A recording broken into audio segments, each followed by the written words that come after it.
Good morning, all of you, and welcome in this session to all the participants. And we are always very thankful to show your interest in this 2-week faculty development program on data science and scientific computing. Today, our resource person will be Professor Dr. Ihtiram Raza Khan. He is working as a senior academician at Jamia Hamdard, Delhi University. He has over 26 years of rich experience and has done PhD in the field of software engineering and neural network.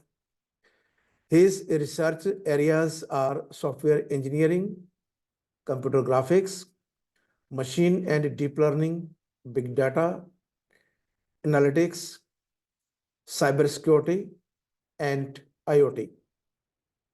He has been actively involved in training and placement activities as head and has offered consultancies to 15 plus companies.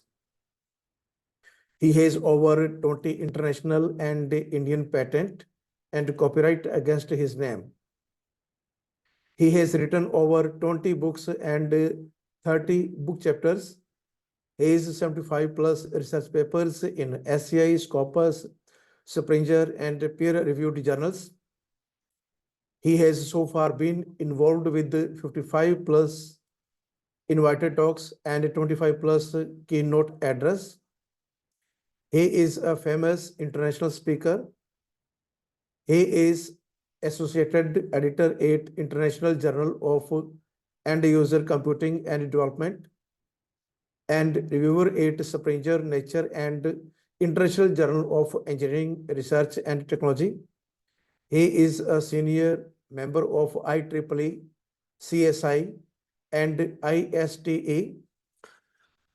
Hopefully, his vast experience and vast knowledge in this domain. I hope that all the participants who are taking part in this activity will really enjoy the entire session.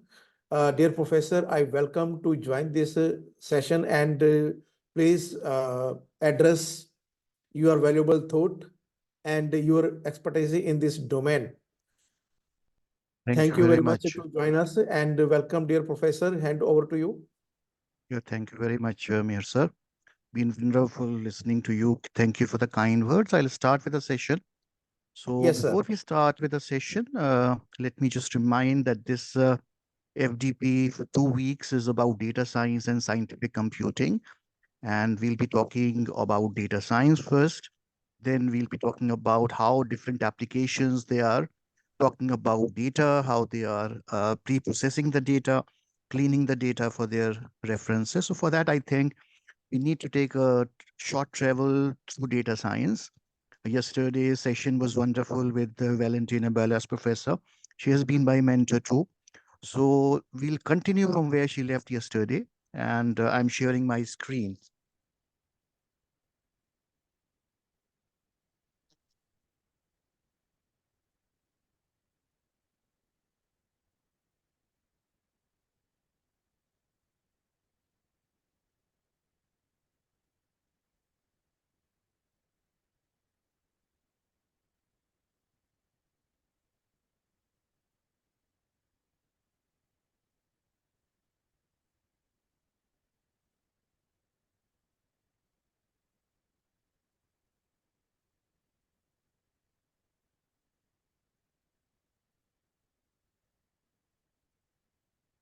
So for once, I will ask Meher sir if I am audible as well as my screen Yes, is sir. there. You are audible and your screen is also perfect visible to all of us. And I hope that all the participant we can ask. Dear So participant, I think all the things are very fine. Voice is clear to all of you. And for the last 10-15 minutes, we'll have the discussion session. So where I'll be Yes. taking up the questions. So I would request everyone to keep the cameras also off because it creates a slight disturbance while teaching. So let's start this. We are talking about data science today.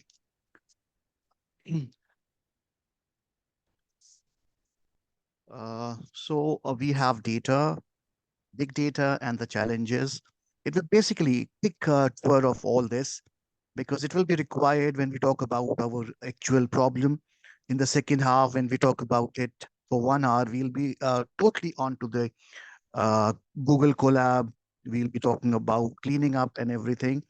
So a quick look about it. We'll be talking about data, big data, the challenges, why data science, what data scientists do, what major concentration in data science, and what are we supposed to?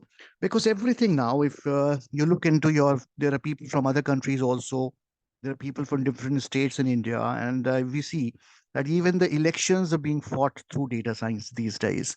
Trump was the first one who started the trend, and elections were fought through the use of data science. Then our honorable Prime Minister Modi ji, the help of it. Kejriwal in Delhi took the help of data science, analytics, and the results were fantastic. So that's what we are going to be discussing today.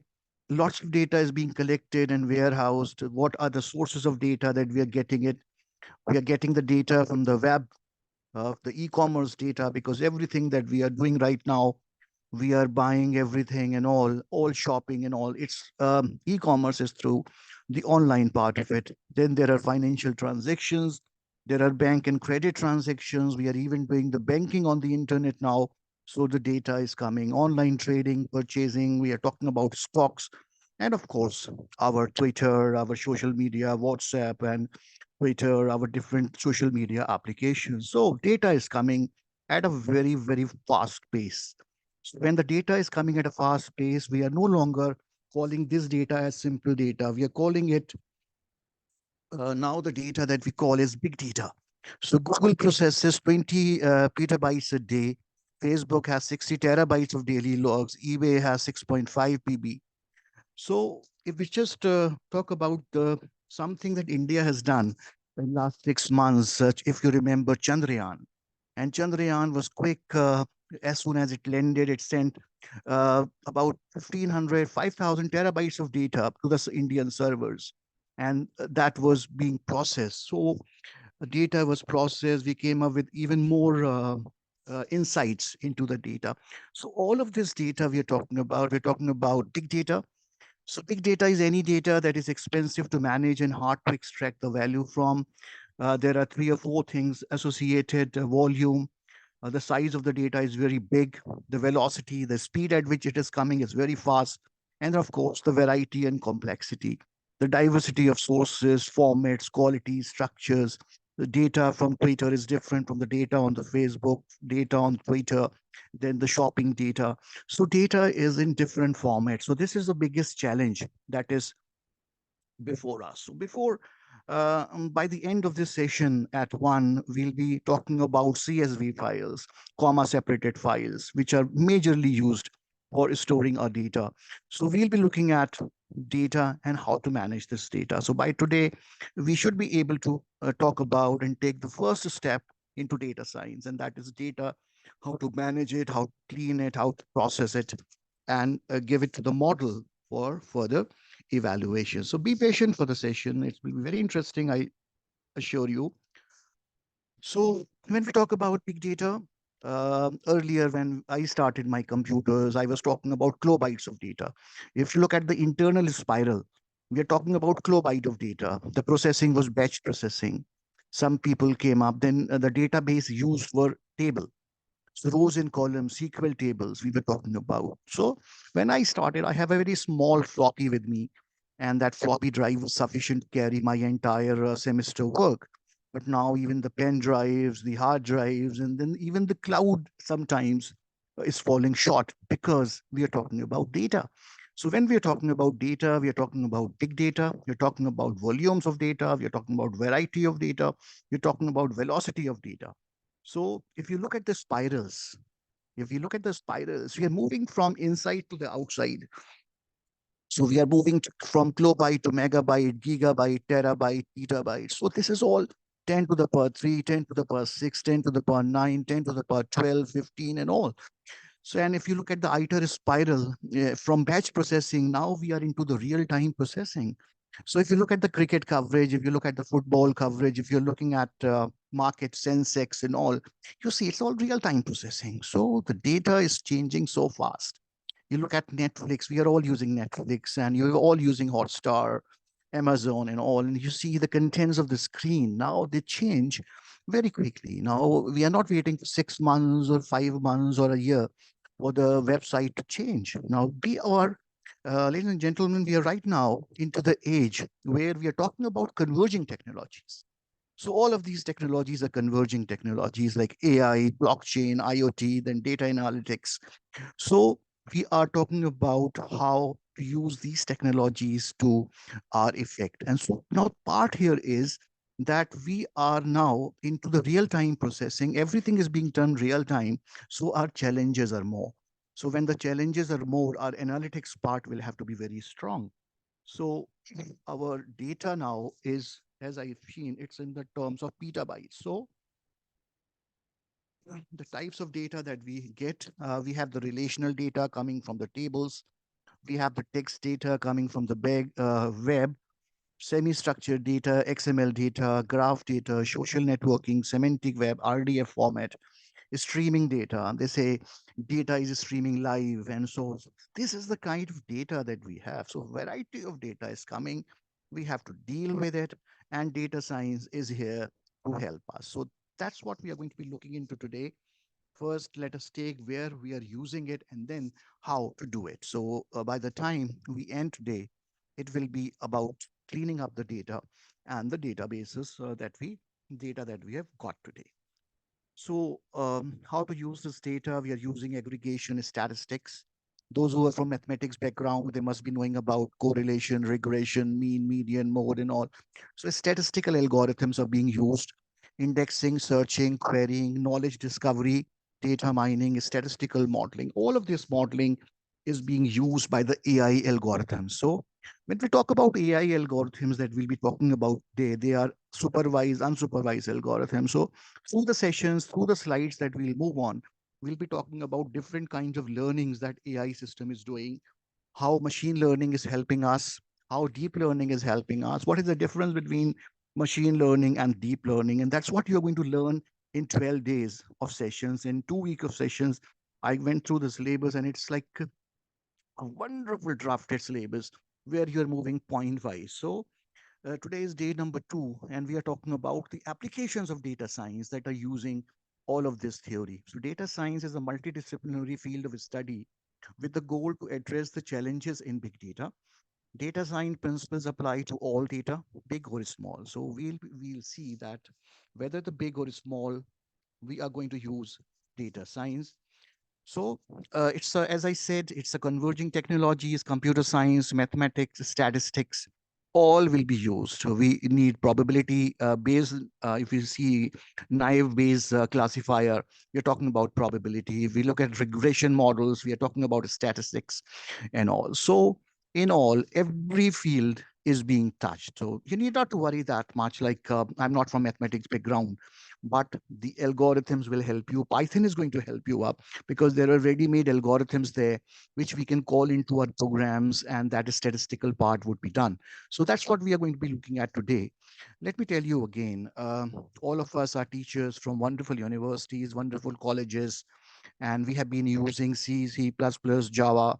We have been using Python now. Recently, we have started using Python, R, and all. So it's like developing the concept once and then using the languages to solve the problem. So that's where Python is getting very popular these days. And that's what we are going to discuss today, making some CSV files, downloading some CSV files, and cleaning them up, cleaning them up. So data science is multidisciplinary. So as I can see, there are 107 participants here and from different backgrounds, from different countries. Backgrounds are different, courses are different. So this is multidisciplinary. It will benefit everyone. So data science is here to benefit everyone, whether it's the business applications, people doing MBA and BBA, and you're looking into the business applications, data science is there. You're talking about political science, it's There you're talking about sustainability. It's there. So you look at there, it's a amalgamation of all these statistics, pattern recognition, neurocomputing, data processing, data mining, visualization, business analysis. So it's like the same thing, business strategies being made, domain knowledge, communication, presentation, solving. So it's like the entire thing that we'll see on the screen. This is multidisciplinary. It will benefit everyone. So by the end of this session and by the end of these 12 days, you'll certainly love to see data science being used in your daily applications also. For example, if I say I buy a laptop, and as I'm searching for a laptop specifications, there will be 10 more specifications on the screen. Now, these are data science. This is the use of data science, recommendation systems, artificial intelligence. So there will be 10 laptops with different prices, description, specifications on the screen, and that will help you to choose it, the cheap one or the one which fits your requirement. So this is where data science is certainly paving the way. Parties are winning elections because of data science. It's a proper way of handling the data. So the domain, math, statistics, advanced computing, visualization, domain expertise, data engineering, scientific methods, all of this combined together. So companies learn your secret shopping patterns and preferences. You see, you search for one thing and the next day you'll find instant of a second, after few seconds, you'll see that there will be different options given to you. You can also buy this. You can also buy this. So how are the companies learning that? They are learning through data science. They're learning through artificial intelligence. So data science and elections, as I said, Obama was the first one. Trump used it. Our Honorable Prime Minister Modi ji did it. Kejriwal ji in Delhi did it. So they are using it in elections. Data scientist is one of the greatest jobs 21st century. What do data scientists do? If you become a data scientist, or if you are in the process of it, or as a teacher, if you want to teach your students, what does a data scientist do? They find stories. Fine, they find stories, they read a story, they extract the knowledge from that. So every one of us read stories, but not all of us are data scientists because we are unable to extract the knowledge from them.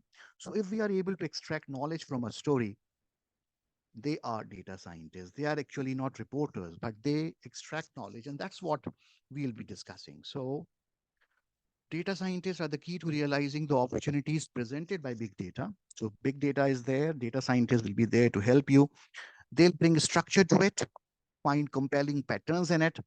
So, there will be patterns, similar patterns, clustering, classification, and advise executives on the implications for products, processes, and decisions. So some product can be launched in Punjab, that product cannot be launched in Kerala, that product cannot be launched in Nigeria. So these all insights, business insights, the managers, business managers, they are getting from the data science. So data scientists are doing it for us. Now there are different companies having a different post, different jobs for these people. So where all do we find the use of data science right now in India, in the world? National security, you see, national security is enhanced greatly using data science. You have exactly information. We had G20 in India, and in G20 times, a lot of care was taken. There were cameras, surveillance cameras being put up. Data scientists, data science was using all the algorithms for the precision, Chandrayaan landing, and also that precision comes from data science, the algorithms, the machine learning algorithms. So national security, if you know the name of Doval Saab in India, he's using national security. He's the advisor and he's using the algorithms from data science. Then cyber security, the hackers are there and they are every fraud is being taking place now. OTB frauds or your mail frauds, link frauds. So data scientists are helping people out. Business analytics, another thing I told you, engineering, healthcare. Healthcare is one field where data science is really giving the boost. Corona times, everyone was struggling, but if you see after 2 years after Corona, I think the hospitals, they are making perfect use of data science, business analytics now, big data analytics, AI, algorithms, the overall handling of it. So this is where data science is giving us a lot in these fields: security, cyber security, business analytics, engineering, healthcare, and much more, banking and all. If you see, they are all with the use of blockchain. They are so we are using mathematics, we are using applied statistics, data analysis, we are using Python, we are using R, we are using Julia, SQL, data mining, DBMS, machine learning, and algorithms. So that's what we'll be discussing today. So coming back to it, let me share something more now. Let's start with our session, actual session.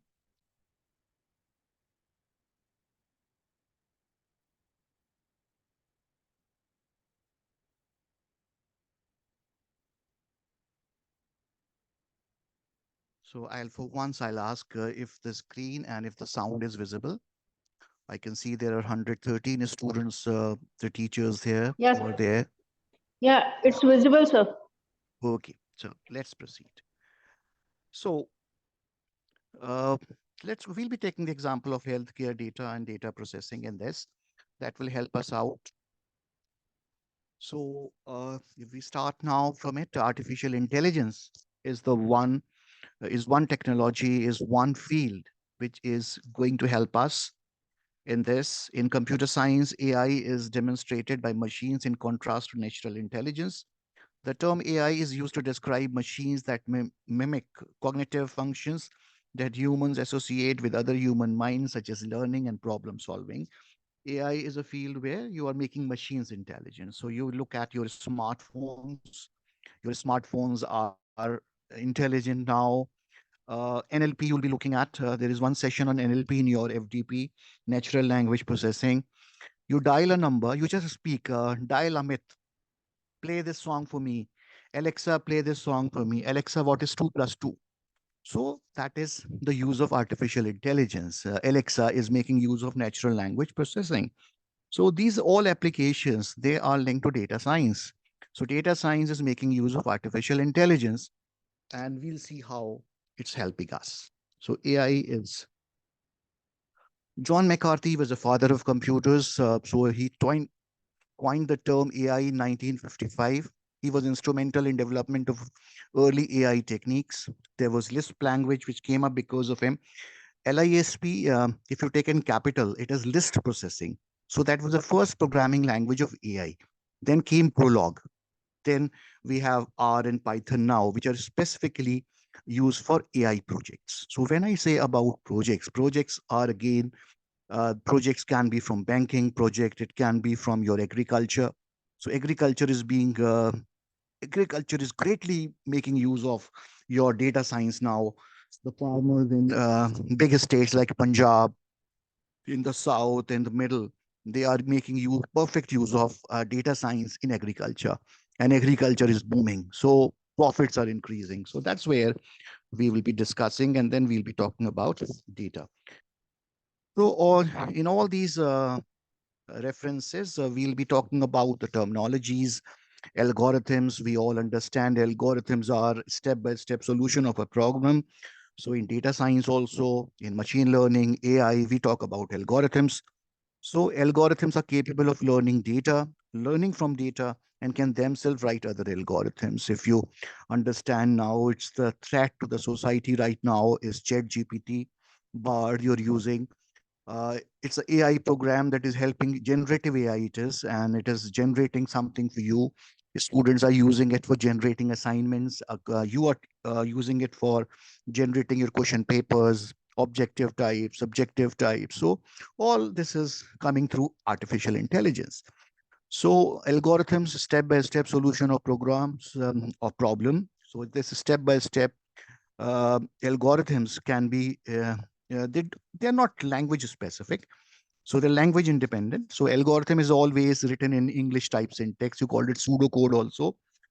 Then machine learning is a application subfield of artificial intelligence, which provides systems the ability to learn and improve from experience without being explicitly programmed. So we are talking about machine learning a lot these days.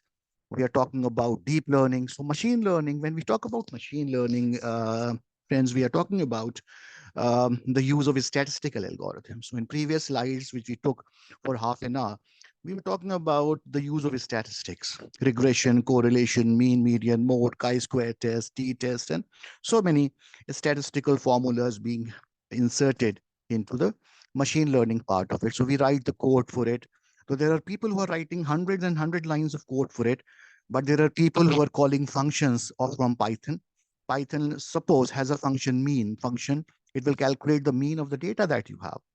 But if I'm a good programmer, I can write my code also for mean. So I can insert all data, input all data, then calculate the sum of it, then the division by the number of it, and calculate the mean of it.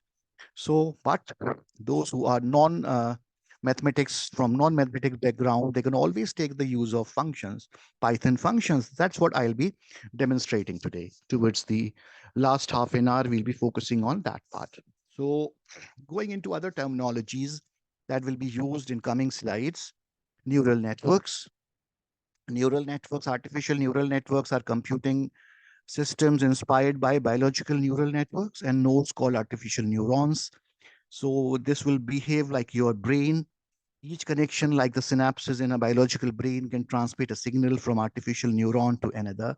So neural networks, there are another class of neural networks, convolutional neural networks, CNN. They are being used for computer vision. They are able to being used for character recognition. They are used for different applications. So deep learning applications. So let me again remind, if we are talking about machine learning, it's a statistical algorithms we are using. If we are talking about deep learning, we are talking about neural nets kind of thing. The best part about neural net is you talk about the inputs and you talk about the out. I have these much inputs and I want this much output. What happens inside? What algorithms is being implemented? What is happening inside? The person doesn't know. And I did my PhD in cost estimation using neural networks. So what I did was input all the factors that were used in the development of a software. And then that model for me calculated the cost of the software. The companies, they were attracted to it. They liked the solution and they implemented the solution, the use of neural networks for cost estimation. So neural nets are being used in data science. Data mining is the practice of examining pre-existing databases in order to generate new information. Cloud technologies, we are we have to make use of cloud technologies because of the storage. As I said, it's big data. The volume is very high. The velocity is high, and so we tend to change to cloud technologies. So cloud computing refers to the use of network of remote servers to store, manage, access, and process data rather than single personal computer or the hard disk. Best part about cloud computing, you're running a business, your business is booming, you can buy more resources from the cloud. If your business is not doing well, what you can do is you can scale down your operations. So that is the best part about this. So the goals of AI would be data science, think humanly, think rationally, acting humanly. That we'll be discussing in the coming slides. Types of AI, the weak AI, non-sentient machine intelligence, typically focusing on a narrow task. We were using game playing initially, tic-tac-toe. If you have studied artificial intelligence, those who are from computer background, if they remember Rich and Knight, the first program was on tic-tac-toe, playing chess and all. So weak AI, then strong AI as being used, super intelligence from the robots and all, the robotic surgeries and all. If you remember from the hospitals, the robotic surgeries is being done through the robotic arm. So that is where the AI is taking us. That's where data science is getting into the groove of everything. So there's a term as Turing test. Turing was the name of the scientist. He conducted the test to find out whether the machine was intelligent. So how did he find out? He put the computer in one room, in the human in the other room, and then asked question from the computer and from the human. And if human gave the responses better than the computer, it is said that he has passed the Turing test. Just as in cricket and all, they talk about yo-yo test. Yo-yo test is about physical fitness. So here we are talking about Turing test. So if the system has passed the Turing test, that system is intelligent. So for last 36 minutes, we've been talking about data science, where data science is being used in cybersecurity, network, in national security, in healthcare, in banking, in smart city concept, which is a dream project of our honorable Prime Minister. So every field, from smart cities, right from waste management to smart parking to smart lighting, to everything that is being done right now is making use of data science, is making use of data analytics, is making use of Python, is making use of artificial intelligence. So we're taking one example of healthcare because every one of us is attached to healthcare. So we are taking the help of healthcare data sources to display. So that's what we'll be using. I'll be introducing a tool today, Google Colab. And Google Colab, if you run Google Colab on your laptop, you don't need to download Python at all. You don't need to download Anaconda, Jupyter, and anything of that. We can do online. We can work in Python. So that's what our focus would be. I'll show you the screens. I'll give you the insights. I'll tell you there is a website which is giving you all the codes in the world, and then you can cut the code from there, and in Google Colab you can run that data. So that's what hands-on experience will help you. So lots of theory we have already talked about. So it is now healthcare data sources. So smart healthcare data sources refer to those that leverage advanced technologies like AI, IoT, Internet of Things, big data analytics to enhance collection, analysis, and utilization of healthcare information. As I said, these are all converging technologies. Converging technology would mean that it is the collective use of artificial intelligence, IoT. Why IoT? Because of sensors. Because of sensors, the data is coming, like you are having your watch in your hand or a band in your bed or in hospital bed. Your different parameters like your heartbeats and everything would be going to the actual server. So we are making use of sensors there. So AI plus IoT and big data analytics to enhance collection, analysis, and utilization of healthcare information. I give a very good example. I read in the newspaper, there was someone on the wheelchair, and that wheelchair had all the sensors. And somehow that person had the heart attack, and the machine detected it, and it sent the message from the mobile. It sent the message to the mobile of the son, and the son immediately instructed the doctor to reach there, and the patient was saved. So this is the kind of technology that is being used. So you don't have to be physically present. Everything can be monitored onto the dashboard. Dashboard is there even on your mobile while sitting in office. You can look at the dashboard fit. You can look at the parameters of your father, mother, whosoever is ailing. What is the BP right now? What is the pulse rate right now? And what else can be done? So this is all because of data science. This is all because of artificial intelligence that we are being able to do all that analytics sitting at home. So that's what we are going to be discussing in the next 12 days. These topics are all there. NLP, you're making use of machine learning, deep learning, and everything would be covered up. So I have tried to keep it very simple today also, so that we get an insight into it and we start working in next 10 days. We can work on that also. So these sources often contribute to a more efficient, personalized, and proactive care delivery. When I talk about these kind of solutions through data science, it is more efficient. We will all agree with that. Personalized. Now, it's personalized care. It's personalized treatment now. If your fever can be different from someone other's fever, what used to happen earlier was one medicine, paracetamol, given to everyone. This treatment is was good for one, it is given for others also. No, now that we are using artificial intelligence, now that we are using all of this technology, the treatments are personalized. So your parameters are constantly being monitored, your pulse, your PP, your oxygen level, everything is being done in, and then the personalized solution is coming. So it's a proactive healthcare delivery to you. One of the most prominent and used data source nowadays is IoT devices. As I just said, everything is connected through IoT. IoT, why IoT is important now? Because we are into the era industry 5.0. We are talking in the era business 5.0. And this era, business 5.0, or This is industrial revolution. Every industry is now making use of artificial intelligence, is making use of IoT devices, data coming from sensors, going to the AI algorithms working on that data, and you're getting the profits. So IoT is here to stay. If we talk about the concept that our honorable prime minister is focusing, smart cities, what would a smart city be? A smart city would be, there are different places, there's a waste management, smart parking, smart lighting, they'll all be having sensors. So the data from the sensor of smart lighting will go to the Nagar Nigam, to the Parishad and all. If the light is not correct, they will get it rectified.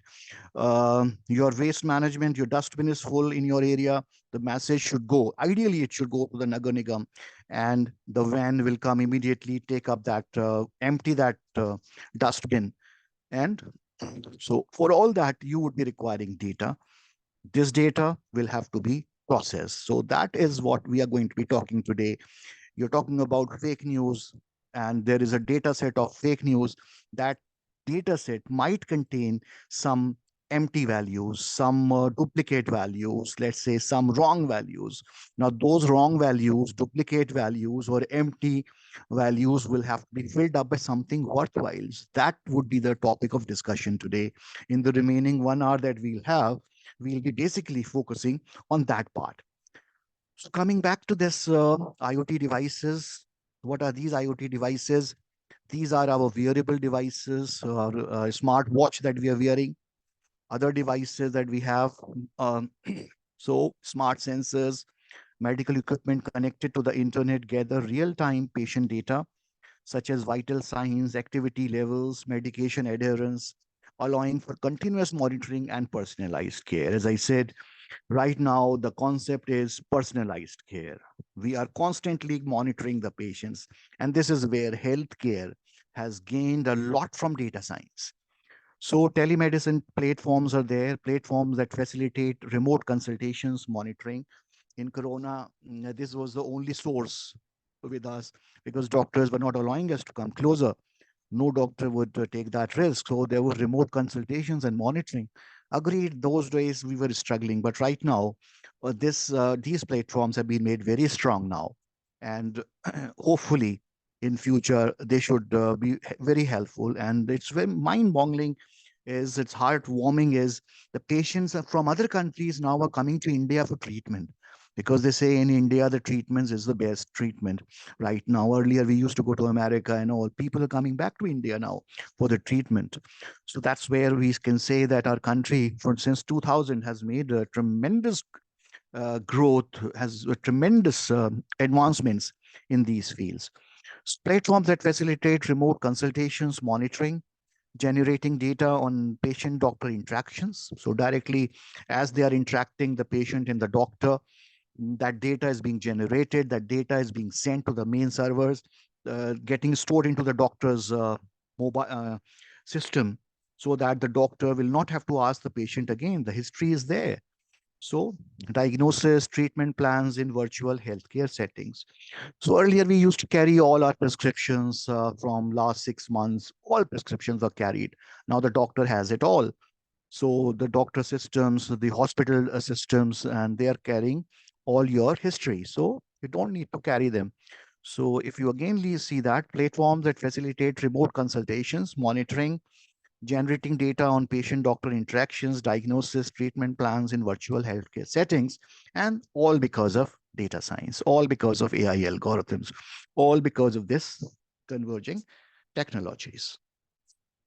So healthcare apps and portals are there, mobile applications and online portals that allow patients to track their health metrics. Metrics are measurement. So your health measurement, schedule appointments, access medical records, receive personalized health recommendations. So you're getting your personalized recommendations. This medicine you have to take. You don't have to eat this thing. You have to drink this much fluid and all that is coming. AI powered analytics. So big data, data science analytics. So AI algorithms analyze large data sets from various sources to identify patterns. So this is the basic part of the AI algorithms. They are going through the data. They're looking at this patterns in the data. So there are patterns in the data, they have to be studied. So if you remember the first slide that I said, data scientists, they read stories and they generate data from those stories.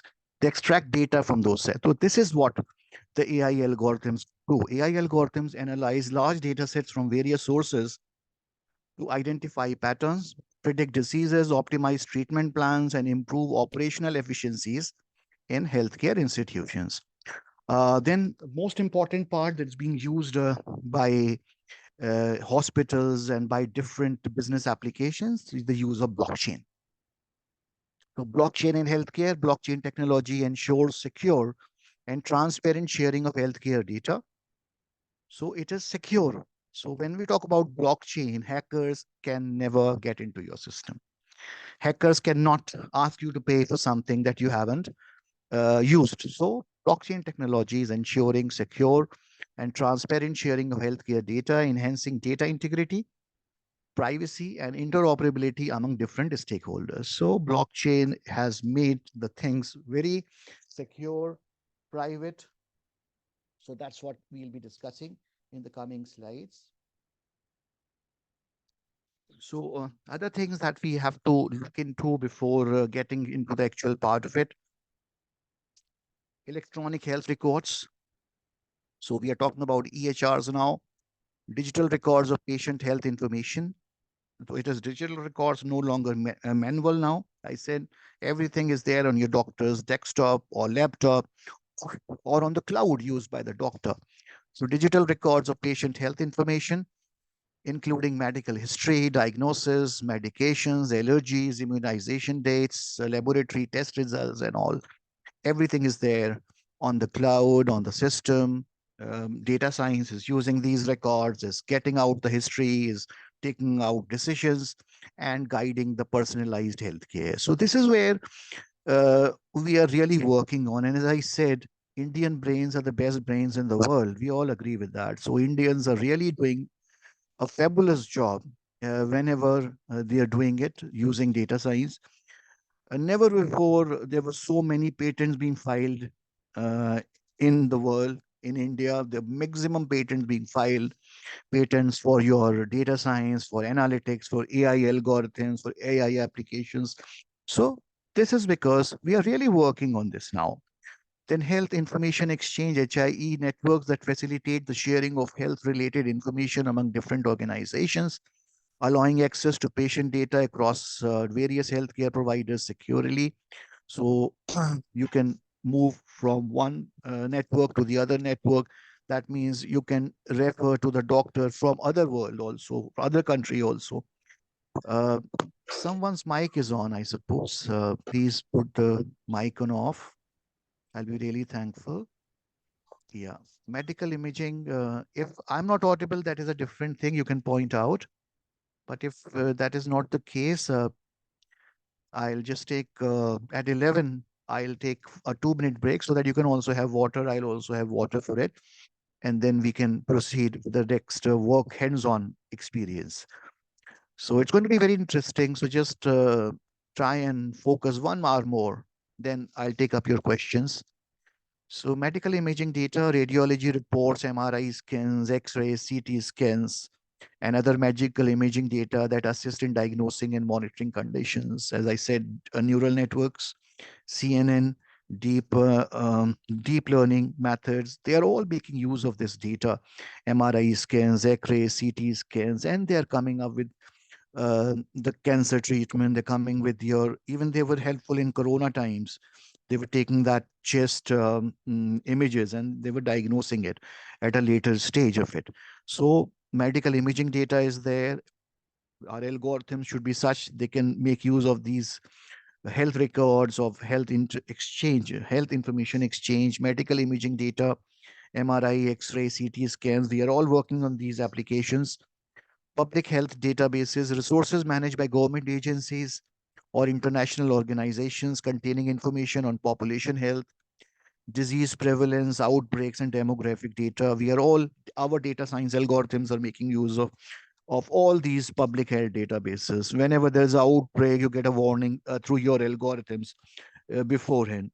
So just as in India, you must have heard the name Ayush.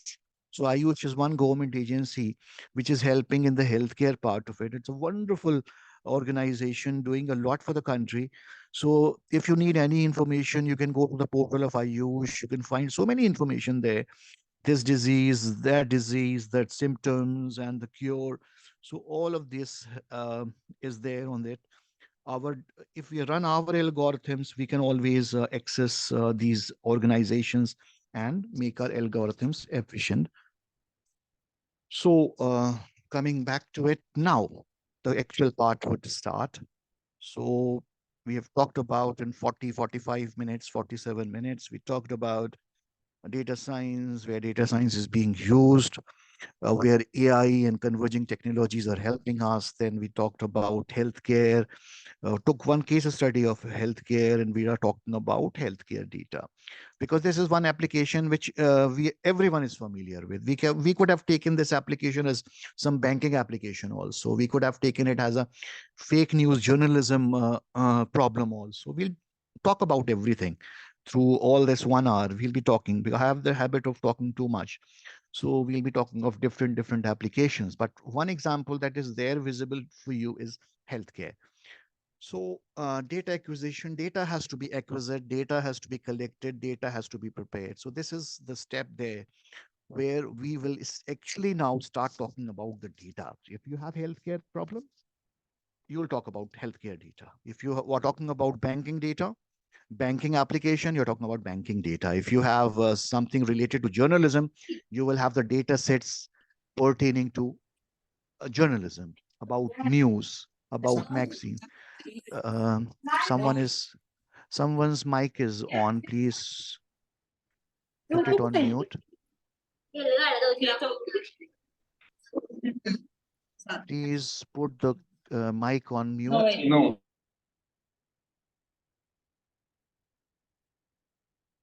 Hello.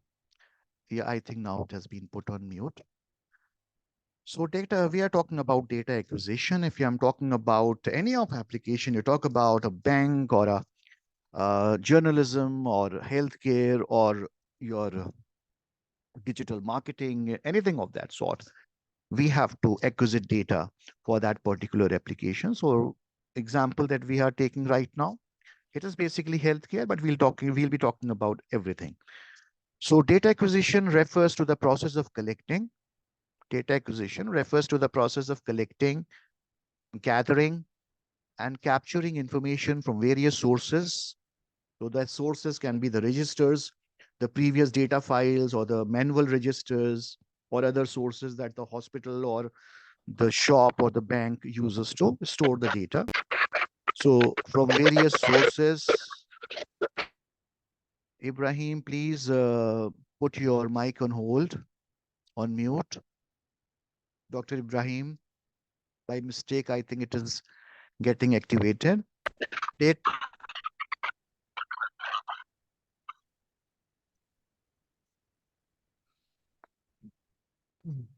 acquisition.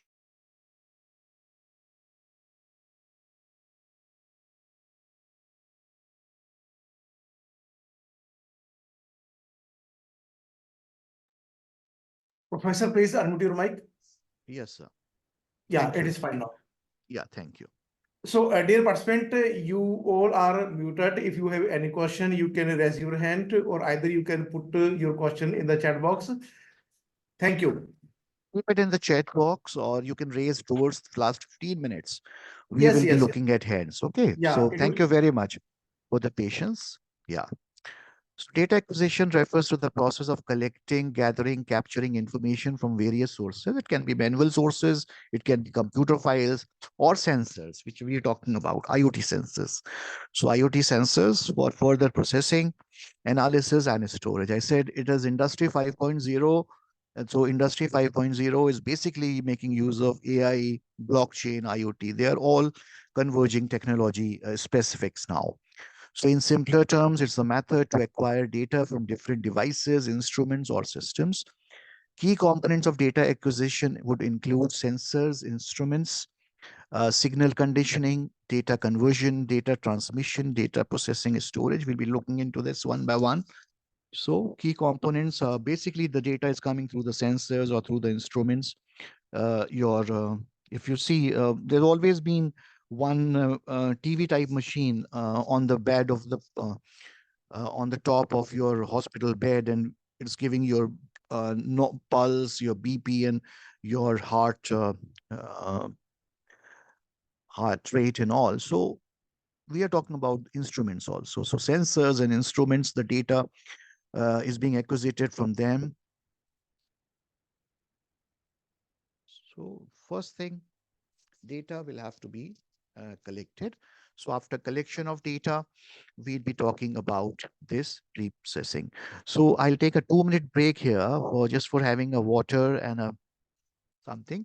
So just at exact 12, it's 11:57 right now, exact 12, we will start from here, pre-processing. And as I promised, the first half, it would be theory, talking about these data science, the algorithms, and second half would be basically focusing on some lab part of it. So data pre-processing, we are going to be talking about. Then I'll introduce you to Google Colab, which is one of the tools used by the Python programmers. If they are not talking about Jupyter or Anaconda, they don't want to do it. So I'll put it in a very simple terms for you.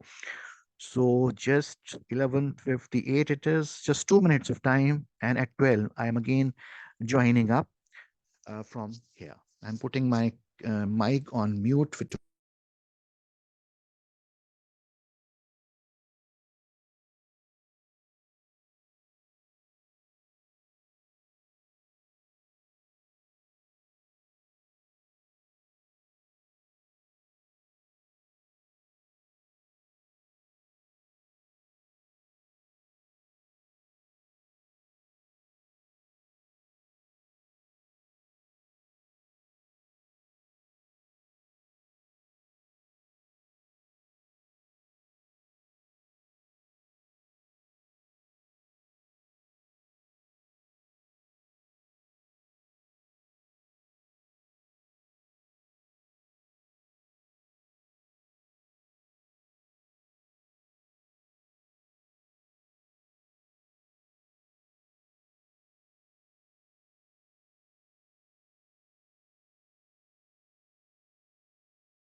Sir, you are muted.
before all of those algorithms to come into picture. The first part is data. So data has to be processed. It has to be pre-processed, basically. There are various problems associated with the data. So you must be asking the question like, why do we need this pre-processing? Why are we doing this extra step? We have the data. We got the big data from the social media, from different healthcare data or the banking data we got. Then why can't AI algorithms work on those on that data directly? Now that question comes to everyone's mind initially. So that is where we are going to be discussing in these 15-20 minutes next. We'll be discussing about various problems that are coming, and those problems have to be countered. Those problems will have to be looked into, and then we can apply the AI model or the algorithms or the program or the interface that you have made through the use of your programming skills. So before those programming skills can get the real leverage out of this data has to be cleaned up. So data preprocessing is a crucial step in machine learning that involves preparing and cleaning the raw data. I just now said, when we take the data from somewhere, even if it's a CSV file, the data is raw. Raw is the data which is not, in Hindi, there is a term, those who understand Hindi, it's a kacha. So that is the kacha data. So that has to be processed for get information. So this data, when processed, you get information. So information is always the processed data. So what we are doing is we are involving the preparing and cleaning of the raw data before feeding it into machine learning algorithms. So before feeding it into our actual programs, our actual software, that data will have to be cleaned up. So this phase is essential as it directly impacts the performance and accuracy of the model. So another question gets answered up. If you're not going to clean up your data, if you're not going to pre-process your data, your algorithm, your software, your algorithm might not perform to the 100% of it. The accuracy that you get might not be 100%. So that's where we will struggle. So it's better if you clean and pre-process it and then induct it, insert it into the building model. And let me tell you, this model, the other speakers will guide you up about these algorithms, how to make use of these algorithms, make the physical system. So that system, the model will follow up in day 3, day 4, day 5. You're basically talking about this model only. So today we are talking about data only. So what kind of a data do we get? What to do with the data? And if the data is not clean, how to make it clean? And so, blah, blah. So day 3, day 4, day 5, day 6 till 12th, you'll be talking about your working model. So here are the key steps involved in data pre-processing. The first most important thing that happens is handling missing data.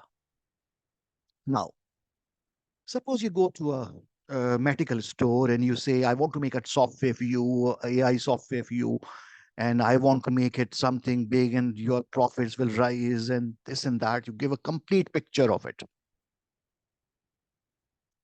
And you ask him to give your data, give his data, the shop data, yeah, the retail data that he has.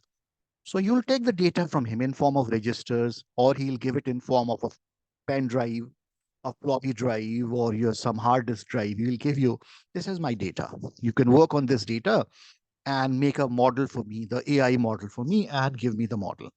Okay, and it will be delivered in 6 months and it will cost this much. So this is the setting between the programmers that will go and the shopkeeper. Suppose he is into some running some business and I am looking for his data. So if you remember, those who are old enough, if you remember this, there was a program on Doordarshan, Jaspal Bhatti show. And then in that Jaspal Bhatti show, they used to show the data in form of files. And they used to call it in Hindi, file to file, file to file, file to file. And you go to a government office, you will find nothing but files everywhere. So this is a state of the things in India right now also. You go to Nagar Nigam, all files and files and files are there. You go to GDA, MDA, and you will find files and files and files. And if you search your record, if you have to search for the registry of your house, you will have to wait for that time. That person will go through all the files and then bring out the file and will say, "Saab, bahut mehnat lagi hai, and it costs this much money." So you have to give that extra money also to him to have some tea and all. So in India or in countries other than us also, there was a system of files. Then it got converted into your computer data, into terabytes of data, as I said, TB, then MB, and then petabytes, terabytes. So the thing here is the data that you are collecting. The data that you are collecting can be in form of manual records also. And in those manual records or the data that you got on floppy, there can be missing data. Like there are 10 fields, 10 fields, roll number, name, date of birth, marks of this subject, marks. Suppose you are talking about a college and one of the subjects, the marks are missing.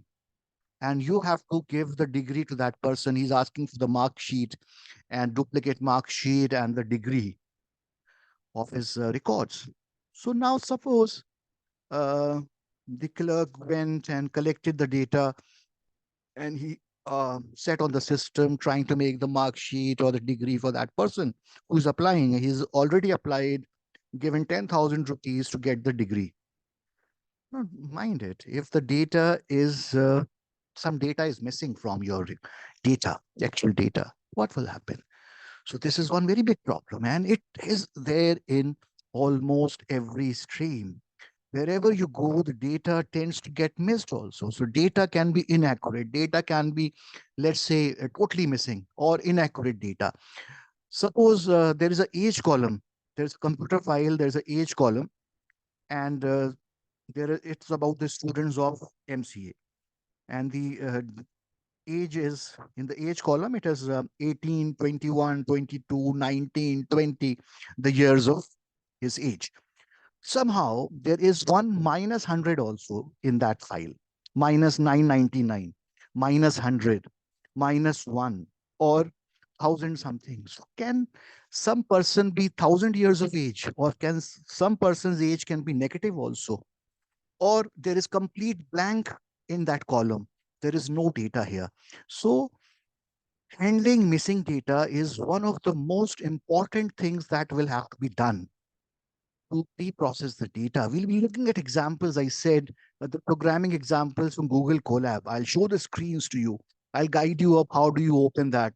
And then you can personally look into that. How you can, I'll tell you the website also. That website, w3schools.com, will show you, not only give you the insights about all these topics, it has the code also. So from where you can just copy the code into your screen and work on it. So we are coming to that very quickly. So handling missing data, addressing missing values in data set is crucial. There will be lots and lots of values which will be missing. It can involve removing the rows and columns with missing values. Now this happens. You go to the boss and you say, boss, this data is missing, what to do? The boss, if boss is very cool boss, he would say, ye rows delete kar de. Delete these rows and columns which are missing, just delete them from the data. Now, this is not a good way of doing it because your accuracy will really be, your accuracy will take a very downside of it. Your accuracy will suffer. So it can involve removing the rows and columns with missing values, which is not a good thing to do. Then second part of it, please look at this on the screen, filling them with averages. So there is a column there and it has lots of values. One good way of doing it is take out the average of all those data in that field and take the average of it. Now, this is one statistical method that they're doing. So you don't have to do it. Python will do it for you. So Python will take the mean of it and will put the new data into this. So I'll again read it out for you. How to handle missing data? It can involve removing the rows and columns with missing values. The worst part is just remove the rows and columns. We don't do it usually. What we can do is a better way, filling them with averages. We can take the average of that column and fill it where the data is missing. Or it can be finding out the medians. In statistics, you talk about mean, median, mode. We can find out the median of the data and can fit it into that column where the data is missing, or use some more sophisticated imputation techniques. So the programmers that do it, they will go for some other technique other than that AI technique and will do it for you. But the simplest part here is if you have the missing data and you want to handle that missing data, it can be find out the mean of it, median of it, average of it, and fill the value which is missing in that column. So this is one way of doing it. We'll take lots and lots of examples for this. Don't worry about that. This is total theory right now. We'll be looking into the lab part of it. Data cleaning. So these are the key steps. And second part is data cleaning. Cleaning. This involves identifying and correcting errors or inconsistencies in the data. So the previous was data was missing. Something was disappeared. Something has disappeared from the data. Here we are talking about data cleaning. Data is there, but data is inaccurate. From your common sense, you can see that the average age of the class is in MCA is 20 years. And somehow it is coming out, some column has 100 in the value of 100 in it. Your common sense says there won't be a student with the age 100. So just you have to take care of that. So this involves identifying and correcting errors or inconsistencies in the data. So if you are finding some error or inconsistency in the data cleaning activity will have to be carried out.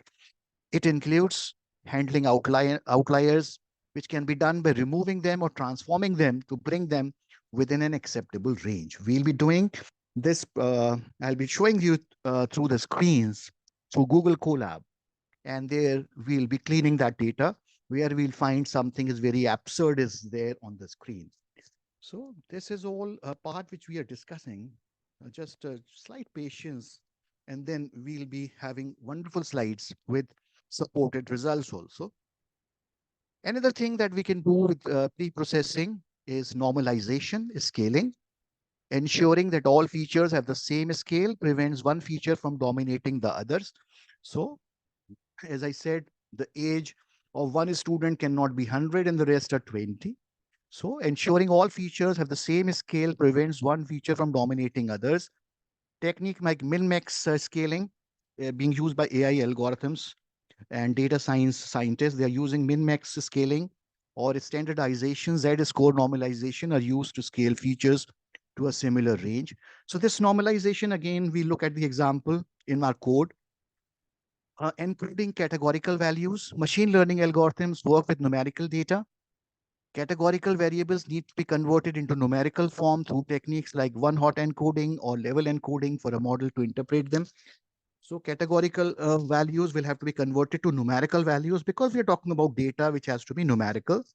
And then last point here is feature engineering. Create new features or transform existing ones to enhance the model's performance. This can involve combining features, applying mathematical transformations, extracting new information we look at in the code. So if I take one slide back, we are talking about data pre-processing. And in data pre-processing, the data that we get, there are times when it can be missing data, it can be inaccurate data, and it can be the data are not similar. We can normalize, then encode categorical variables. We'll see feature engineering, we'll see with the help of examples.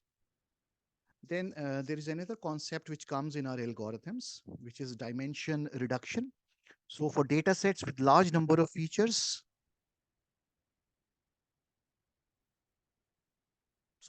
data sets with large number of features, reducing the dimension can improve computational efficiency and reduce noise. Techniques like PCA, those who are from AI, from computer science, they understand this.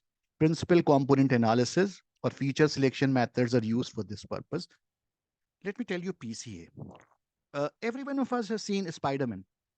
Fine. If you see, look at the body of the Spider-Man, there is no skin there. There are different what you call polygons are there. So it is basically his skin is made up of polygons. So I'm just taking this example to explain. Dimension reduction would mean that you're not taking into account all those rectangles, all those polygons, where we are only talking about the face, where the polygons are changing quickly. The center of the body, Every polygon is more or less similar. So in our applications, what we can do, PCA is one very important field. Those who are from computer science, they usually use PCA, principal component analysis. This analysis will only talk about principal components, important components. Now, when I talk about a human being, you're talking about human being body. Nose is one part, face, eyes are different. Everyone in the world have different eyes. Everyone in the world have different noses.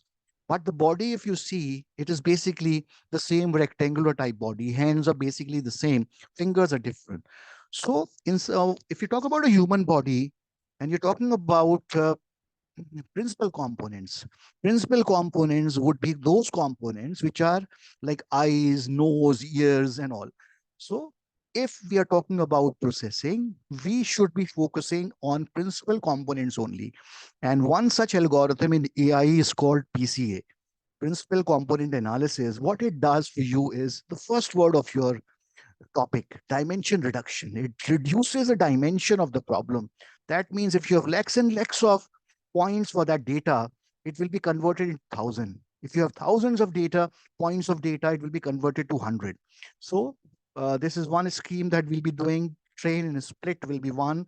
Handling discrete data, we'll be looking at oversampling, undersampling, specialized algorithms. So we'll be basically now discussing through the use of our system. So for that, let me introduce this before we get into this basic part of it, hands-on, as you were saying. So the data set that I'll be showing you on my slides, the data set used for this work, that session that we are having today is from the Kaggle website and is from National Institute of Diabetes and Kidney and Digestive and Kidney Diseases, PIMA Indians Diabetes Database. The database helps in diagnosing, predicting whether a person is diabetic or not based on the parameter included in the data set. So we will be downloading a data set and we'll be talking about that data. The database consists of a few constants applied to it. Some of them include all the patients included in the data sets who are over 21 years of age and are females and belong to PIMA Indian heritage. Diabetes dataset includes a number of different independent medical predictor variables and a single target variables we will be looking at. First, let me look. So the variables that basically would be in our study. So next 15, 20 minutes, we are talking about all of this, the cleaning up of this database, which is from the diabetes database. We'll be talking of that in last 10 minutes of it we'll be discussing. So I won't be asking anything. You'll be asking the questions or whatever is coming into your minds. You're typing on the chat window. I'll read that and then I'll try to answer. So the variables that will be in the data set, we're talking about females database right now. Number of pregnancies, BMI level, insulin level, blood pressure, skin thickness, glucose level, age, diabetes pedigree, function, DPF, and the target outcome is variable is outcome. There were a total of 768 observations, of which 268 were diabetic, and 500 were non-diabetic.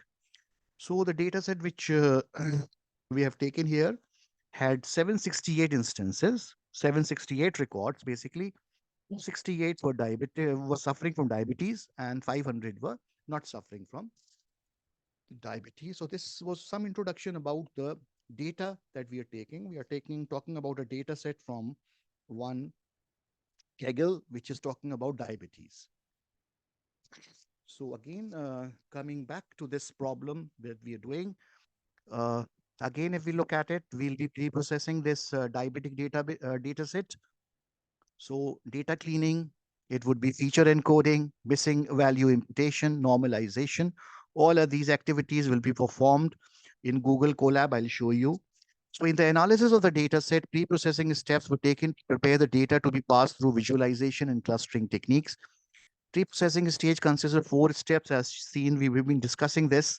In the data cleaning step, all the irrelevant attributes of the data set that are not required and do not have a significant impact on the output are removed. Look, irrelevant attributes of the data set, irrelevant attributes. If you remember last time we talked about previous slide, principal component analysis. So dimension reduction. So in data cleaning step, of this diabetes data set, what they have done in the data cleaning step, or irrelevant attributes of the data set that are not required and do not have a significant impact on the output, they are removed. So let us see some part of it. It's about to come. We'll be talking about missing value imputation, normalization, feature encoding. Just by mistake, I got it.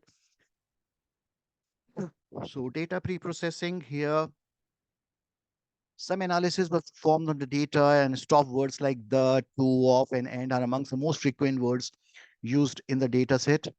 The stop word punctuations are removed from the data set. Stop words are mentioned below. There can be different words coming up. I'll make use of them and show it to you. Punctuations, lemmonization, we'll be talking about. So this is the most important part, which we'll be basically focusing on, because there are large amount of missing values in this diabetes data set. Missing data occurs there. One of the goals of pandas. Now, pandas is one of the libraries of Python. Pandas is one of the library of Python, and we are going to be demonstrating the use of Python in making this to make working and the missing data as painless as possible. We'll try to make it as painless as possible.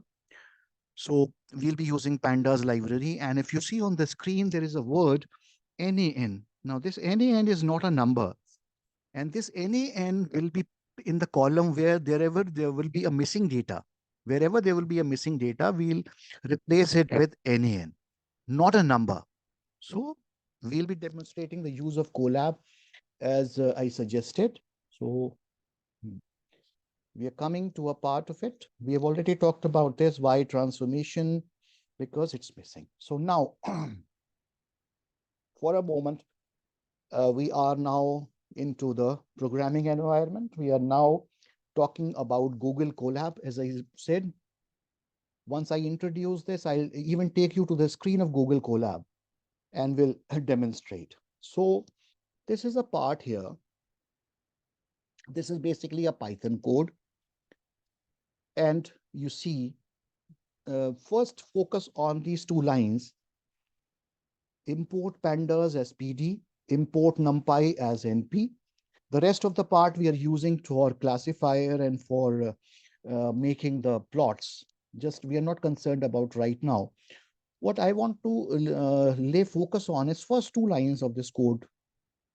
Import pandas as PD. Pandas is one of the libraries, imported libraries. Panda is one of the library from Python. Import pandas as PD. We are giving it a name, short name, pandas. It can be shown as PD. Now, PD will be easy for you to write, PD. We'll be using this. Import numpy as NP. So numpy, you can type NUMPY, but you can replace it with a word, we call it alias. We can give it another name, NP.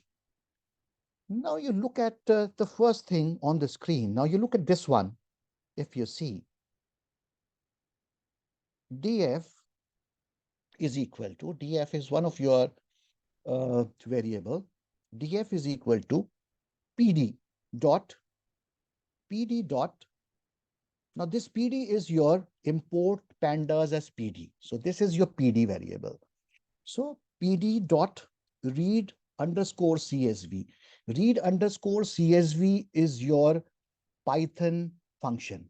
Read CSV. CSV, I told you, is your comma separated files format. I'll show you the format also of the file. Once we go into the Colab, I will show you the structure also. So I said, those who have done programming in C, C++, Java, .NET, HTML, they were writing hundreds and hundreds lines of code. But in Python, in R, we are not writing the code like that. We are not in C, if you remember. In C, we used to create structures, unions, and then we used to insert data into that. In SQL, if you remember, database SQL, as a structured query language, we were writing the data structures. We were writing the table first, and then we were writing the code in SQL in data SQL, in SQL or in PLSQL. But here you see in just one line of code, Just one line you have written. I'll again repeat, df is equal to, df is the variable. It can be any variable in the world. We have written df. df is equal to pd. pd comes from the first line of the code you see on the screen. Import pandas as pd. So pd is your alias for pandas library. So pandas pd dot read underscore csv. Read underscore csv is your Python function. You're reading the csv file. And in brackets, you see, it is the address, the URL where your diabetes database is there. So you see diabetes underscore base dot csv is the name of the file. So the database diabetes file that I have got from Kaggle, it is with this name. And it is there in the directory called content slash diabetes.csv. So if you are downloading it directly into your system, you don't even have to give the path of it, just diabetes underscore base.csv. So you are trying to read a comma separated file. Now, comma separated file is CSV file. So you get the data from Kaggle and from other sources in form of CSV file. Now see, second instance we have done. First is we have read the files, CSV file. In second instance, what we are doing it, we are saying df dot head. So head will show you the first five records of the CSV file. First 5 records of the data file, it will show you. So you see there are 5 records being displayed on the screen. The starting 5. You are saying head is always at top. So head is always at the top. So importing the diabetes dataset and printing top 5 rows. So you have printed 5 rows from the diabetes dataset. And if you remember, there are fields, there are attributes, there are fields of the form pregnancies, glucose, blood pressure, skin thickness, insulin, BMI, diabetes, pedigree function, age, and outcome. Outcome is whether the person has diabetes or not. So first 5 records of the database are on the screen for you. So friends, what we have done in last 5 minutes, I'll show you how you will do it in Google Colab. Towards the end, 5 minutes, I'll show you how you go to the Google app and how you can just do this. But here in slides, what we have done is I have cut and copy and paste from those screens and brought it for you so that you can see. In this one slide, we have been able to open the diabetes database.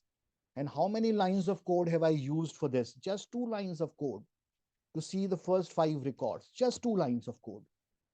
I'm reading the CSV file, pd.read CSV, and then df.head, the top 5 records of the.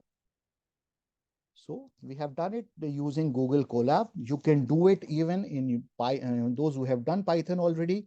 You can do it in Anaconda and Jupyter. You can do in anything you want. So the other lines that I've skipped right now, I'll come back to them.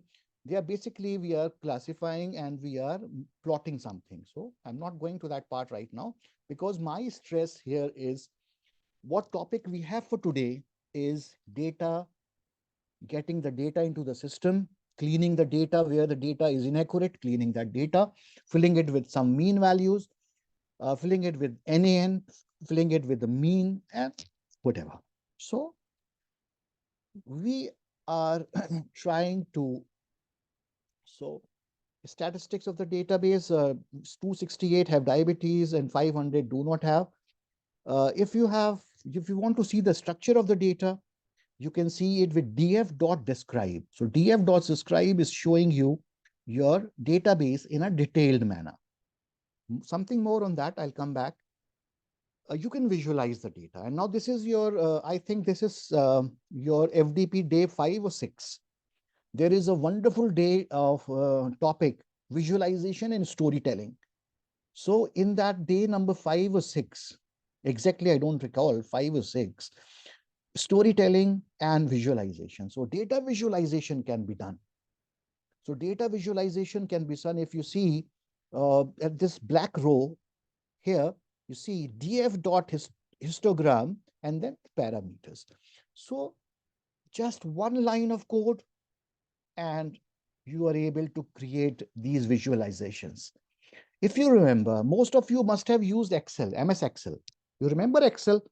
You remember different pie charts, bar charts, histograms you can create using your Excel sheets. Here, we can use Python to do the same in 1 or 2 lines of code. We are able to do it.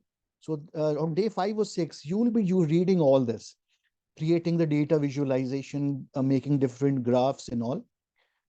Again, coming back to where we were, if you remember, I said we can somewhere some data is missing.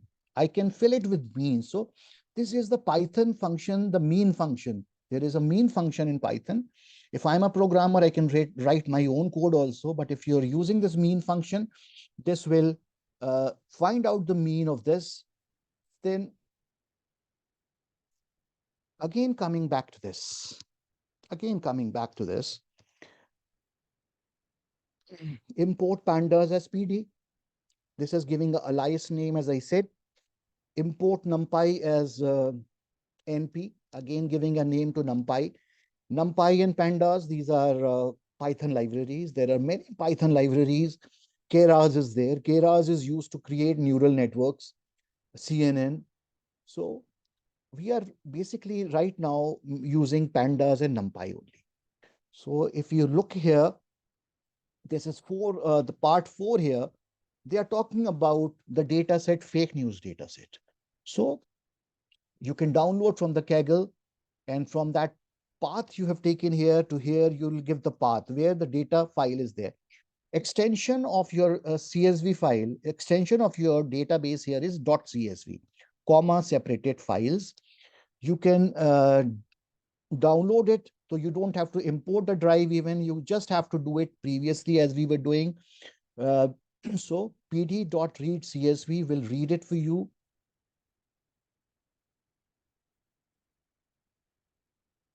So here it is. You get a big thing on the screen dealing with missing values.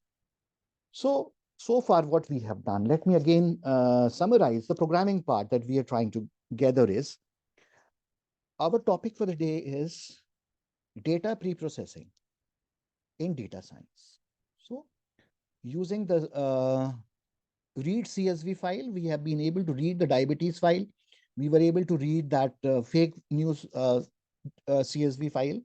So we can read any file in the world using read CSV, and we can always look into the records. Fine, describe, head, tail will give you the last 5 records of the database.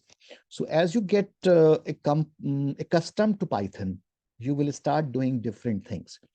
Now here you see, there is a data being given here. String data is equal to PD. PD is pandas. Pandas.series, you're making a series. Series is one data structure here. And in that data structure, you have given 5 names. Let's say first name Amit, Ashish, then the name is missing, and avocado. Let's say Sumit. So we are trying to make a series, and that series is made here, and this series is visible to you here. First name Amit, Ashish, NAM, because the name was missing from the database. We didn't give any name. So it shows that wherever you find NAN, not a number would mean that this value is missing. So we are technically dealing with the missing data values. So wherever there is NAN, we'll take some strategy, whether to fill it with some arbitrary name.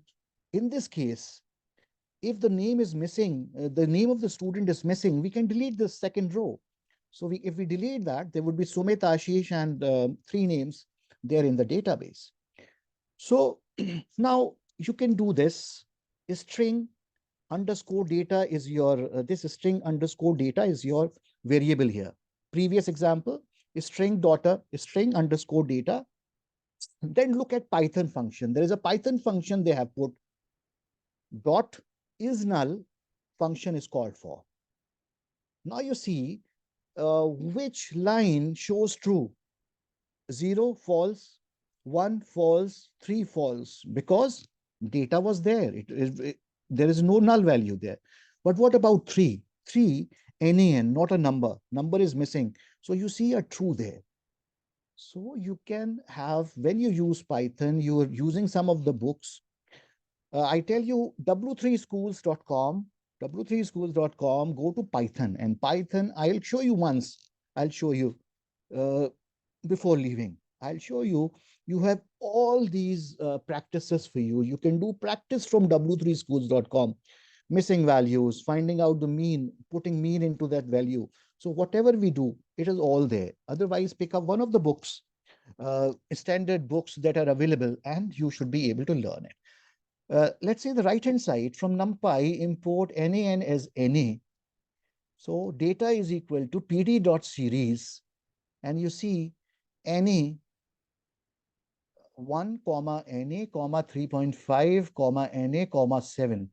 So you are replacing Na. Where there is no value, you are replacing with NaN.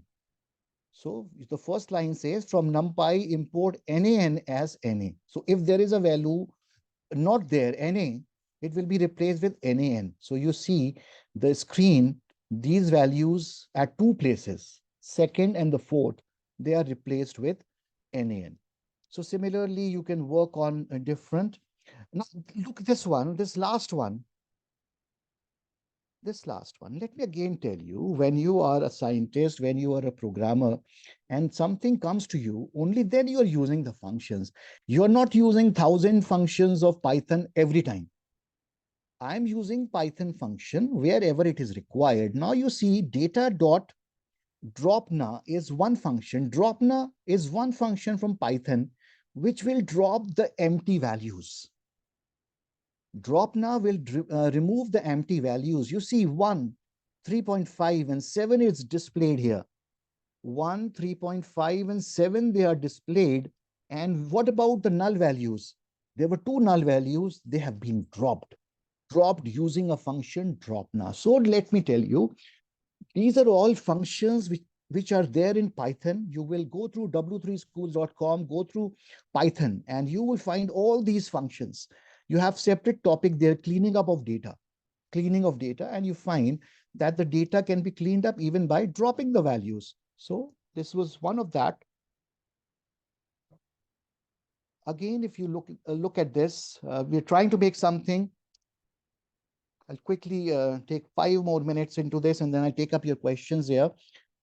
So you are making a pd.data frame. Data frame, let me tell you, series, data frames, they are data structures of Python. So just as you make a series, you can even make a data frame. Data frame will give you the data in a format. You see here, the data that you are seeing is in format now. Series was not in format. This is in format. So 1, 6.53.0. This is one row. The second set of row is 1, Na, Na. It will be replaced with NaN because you are calling it like that. So you find wherever there is NaN, that number is missing. So if you see, you take that data. Data is this. This is the data variable. Fine, data. If you say data.dropna will drop the rows where there were empty values. NaN was there. Now only one row is left, and that row is this one. 1, 6.5 and 3.0. This is there because it is a complete data. Otherwise, wherever there was missing data, dropna drops that. So we can use dropna function. Look here, df2.dropna. So we can fill it with like this. Now focus on this. df2.fillna and 0. So wherever there are empty values, wherever there are missing values, they are being filled up with 0. You see here, these NaN like this, they are filled with 0, 0, 0. So zeros are filled with, so dropna, fillna, these are the functions which will help you to clean up that data. So you see here, fillna2, it will fill up with the value 2. So if you find that the average we can find out is 2, you can fill it up with 2. So you can fill up the data, you can use this. Feature transforming can be done. Duplicates can be removed like this. Look, data dot drop duplicates is a Python function. It will delete the duplicates. You see, there were 1 to 6 rows here, 0 to 6 rows here, and the duplicate has been removed. There was one duplicate also here. That duplicate is removed.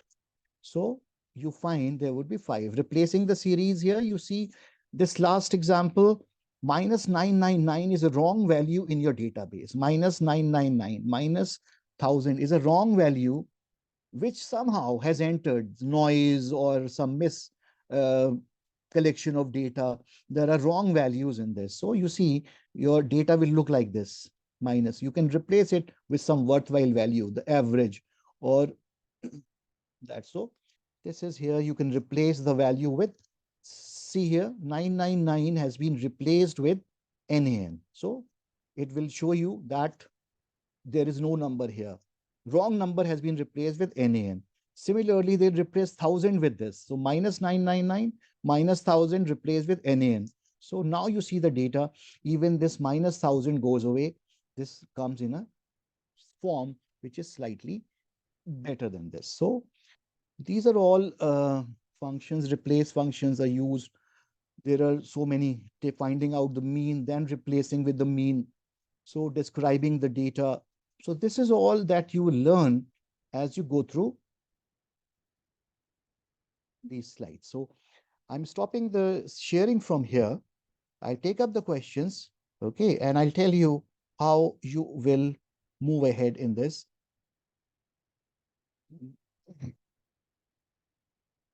Yeah, we have about 15 minutes of time here. I'll just mute myself for a minute. Just give me 1 minute to have water. My throat, it's very cold out here in North India. My throat is not allowing me to continue. Just give me a minute and then I'll join up for your answers. Just I'm putting it on mute part.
I'm sorry, we've made you wait for 2 minutes. Yeah, thank you very much. I don't find any question there in the chat box. I'm thankful to everyone for listening to me very patiently. It's been very, for me also, it's always the beginning. So this is just the beginning for us all. Let us, no, my network has been bad. We'll share, the recording will be there for you, not a problem. So as I said, all these sessions will be in 12 days. It's all going to be repeated again and again. From tomorrow, you will be talking about making up the model now, making up the AI algorithm now, and then using the data that has been used. Let me summarize. Let me just give me 5 minutes to summarize everything for everyone here. There are about 118 candidates there. Just a moment, my screen got messed up. Yeah, just a moment. So there are about 120, including me. So look, when we talk about data science is a field. Data science is something which is used everywhere. I said politics, I said sports. Now, do you see the sports coaches? They're using the laptops now more frequently, iPads and pads. They're using it for data analytics. They're using for the first time. You see, they're able to find out the ball will take a curve by this much angle. The ball will take curve like this. Never 20 years back, this was not the case. 10 years back, we were still having pen and copy. I remember Rahul Dravid noting it on a notebook and all. But now even we find Rahul Dravid taking the help of laptops because it's data science. We are using AI algorithms for everything. Chandrayaan. Chandrayaan was perfect landing. On the moon, we were looking at Doordarshan or our channels, and everywhere we were seeing perfect landing. How was that perfect landing possible? It was perfect landing was possible because we were working on the data. We were working on the big data. Russia failed a week before, but we succeeded because our algorithms, we had a better motivation, and we were able to implement those algorithms perfectly to get that landing. So data science is everywhere. As soon as Chandrayaan landed there, those terabytes and those petabytes of data came to the back to the servers, Indian servers. Now we are working on that. Now ISRO is launching 24 new programs for 24 new ventures. So this is all data science.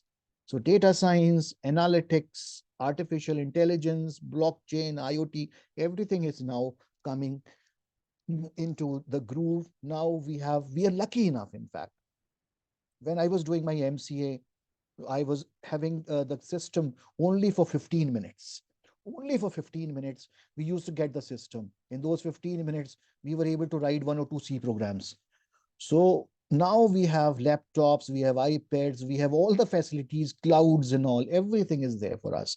So as our Honorable Prime Minister wants us to be a wish group, so we can be a wish group. Definitely in 25 years, India will be at the top, inshallah. And that would be because we would be basically making use of these things. So today, ladies and gentlemen, we were talking about data. We get to collect the data from different sources. That data is inaccurate at times. Missing values are there. Then we need to replace them with some average value, the mean value. What I'm trying to say here is, please go through today to w3schools.com, go through Python, and in that Python, try to search cleaning up of data. And there you will find all these functions, dropna, and there's functions, fillna, all such kind of functions, and uh, let's say Python functions are all there. So Python has made our life very easy. We don't have to write 100 lines of code to calculate a mean, to calculate the database. Everything is done now very quickly by Python. So now open to your questions. I've been So anyone, if you want to ask, I'll be attending all the sessions basically because Meher Chand sir is always going for FDPs, which are wonderful FDPs. That are all linked up. 12 days FDP, 14 days FDP means we are learning the entire thing. So we'll be there basically in all the sessions. We'll be learning with you. So now over to you. If you have any question, you can ask.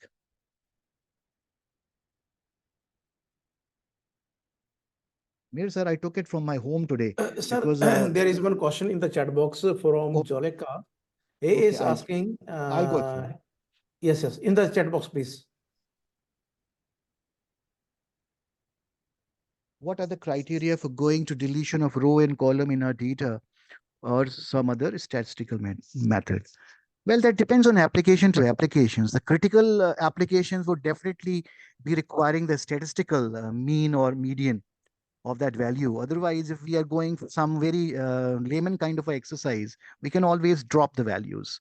So it depends on the applications, what kind of applications, what kind of algorithms you're using, what is your working model accepting. So that depends on working model also. Can MSc in computational mathematics do a PhD in data science? Or well, that depends again from organization to organization. You can go through the websites, and I think not in India but in abroad there are different options available where you can go for it. Penders has to be strictly named as PD only, and we can assign some other string values also. PD is given for ease of it. Just try it with some name AB, and you'll see the difference. Fine. Just try it in Google Colab or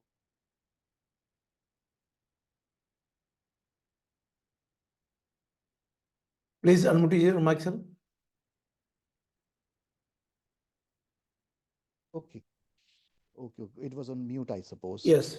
Okay. So anyone who want to ask question on that chat, I suppose everything has been covered up. Yeah, dear participant, Handling. now you are permitted to unmute your mic. If you have any kind of question, you can unmute your mic and put your question directly. Please I don't can see. hesitate. The session is now open for discussion. Yes, please. I can see there are people from different countries also, and I suppose Yeah, the language was. Yeah, people the are language from was. more than 5 countries. Yeah. From UK, Australia, South Africa, and many more. So the mic is on. If you want to ask, you can ask. Yeah, Because chat in the chat all the window, it has participant can usually small unmute your type. Yeah. mic. I request to the Hello. participant, please Hello, unmute your sir. mic to ask question. May I ask, can you give me that Google? I don't know I don't understand that Google when you want to do Oh, the dropouts. Google Colab. Can you repeat that Google? It's Yeah, Google. Colab. I have typed in the chat window. Google It's Collaboratory Lab. Google. Google Can you Collaboratory spell Lab. it for me, please? Google COLAB. CO. LAB. You can search in the in the Google. You can search for it. Google Or Colab. it's Google Collab. Yeah, Oh, thank you so much, sir. it's a collaboratory lab. Basically these are virtual labs available now for you.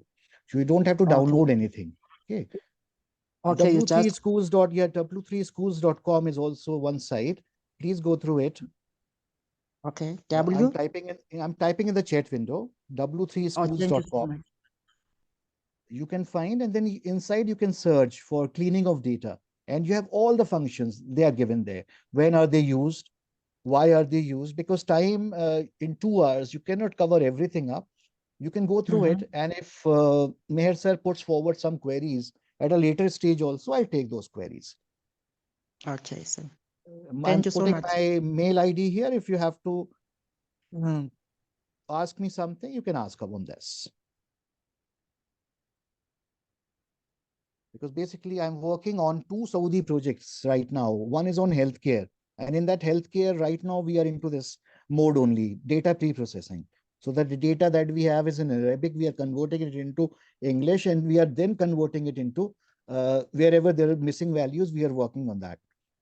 So when we work on projects, we get to understand things better. So my suggestion is go for some small kind of a project. Just do it and collaborate with the world. There are people in the world who wants to collaborate with everyone. So whosoever is ready to work, people will collaborate. Just as I have found Dr. Meherchand on internet only. We have never met physically, but through these collaborations, we are always in touch. So please go for the collaborations. Please try and talk to the people who are in the field. LinkedIn is one field where you get to understand the profile of a person. So just try and get. Any more question, please? You can get connected for my research. You can get connected on the mail ID. Okay, because this has been a very small. 2 hours is always a small time for it. So, sir, I also was working on storytelling and visualization. So Great. next time when we have it, we will work on that also. Sure, sure. Okay, sir. So any session, if someone is unable to take it, you can always ping, sir. I would love to be Great. connected. Sir, there It's is one been more question from the participant. He is asking, can an MSc in computational mathematics do PhD in data science or AI? definitely, definitely, sir. It's allowed. So just go through the websites of a few universities. Okay. And in your Punjab only, if you're no, you are from outside. So I think in India, there are places which are giving this degree. In, let's say, Malaysia, Indonesia, there are universities giving such degrees. And Malaysia is the latest buzz place for the researchers, Indonesia, Malaysia. So people are going there. So please search for opportunities there also. Okay, Mayor Okay. sir, then, yeah, yeah, Moro, please.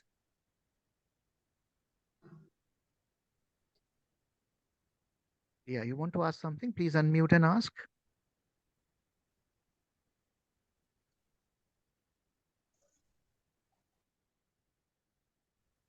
Moro Tolo, have you any question? Okay, Mayor sir. President South Africa University. So next Good morning, university. everyone. Good morning, Yeah. everyone. No, actually, I pressed by mistake, but that's fine. A Not a very problem. nice session. Dr. Khan, thank you so much. And I think our people in South Africa and all over the world, they took so much from this program. And Dr. Meha, thank you so much as well for today. We really, really appreciate your efforts, and all the collaborations. Thank you so much. A great day to Thank you. everyone. A great day Thank you to very everyone. much. And please Thank you very message all much. your teams. Thank you. All right then. Thank you. Okay, okay, Meher sir, I have a class at Okay, 1:15. sir, So no I'll problem. take your permission, sir. Yes, sir. Thank you for your valuable time, sir. And we are presenting is just 1 minute, sir. I will take only half minute. Yes, sir. Yes. Sir, many, many thanks for your valuable thought, expertise, and valuable talk in this session. All the questions from the participant has been discussed, and it was really very wonderful session, and a lot of information has been presented by you, and some technical use of Python and the code, how we can import the data in Python and how we can manipulate by using CSV file and other files also. Here we are presenting a certificate of appreciation to Professor Khan for his valuable thought, and is hereby acknowledged and honored for her exemplary contribution as the keynote speaker on the topic of data collection and cleaning at the 2-week faculty development program on data science and scientific computing. This program is jointly organized by Central University of Punjab, Purima University, Jaipur, Nexus University, South Africa, Baba Farid College, Bathinda, and Methodtech Thinking Foundation, India. So very thankful, dear professor, for your valuable time and address the audience on the said topic. Dear participant, we have shared the link for the feedback in chat box. You can submit your feedback also. Thank you, sir. Thank you, sir, once again. Thank you, sir. Bye-bye. Yes. Thank you, sir. Participant, I have shared the link in the feedback form. You can submit your feedback, and also the assignment for today's in the form of MCQ will be available, and we will send on your email address as well for the same. So the feedback will be available for 24 hours. So you need to submit within 24 hours. And the recordings for each session will be available at 2 places. One is who registered on methodtechguru.com. Okay. And there are some participants who are not able to register there. So the recording link will be sent to all the other participants through their email address. Thank you very much. And now the session is over. If there is any technical issue from your side, you can put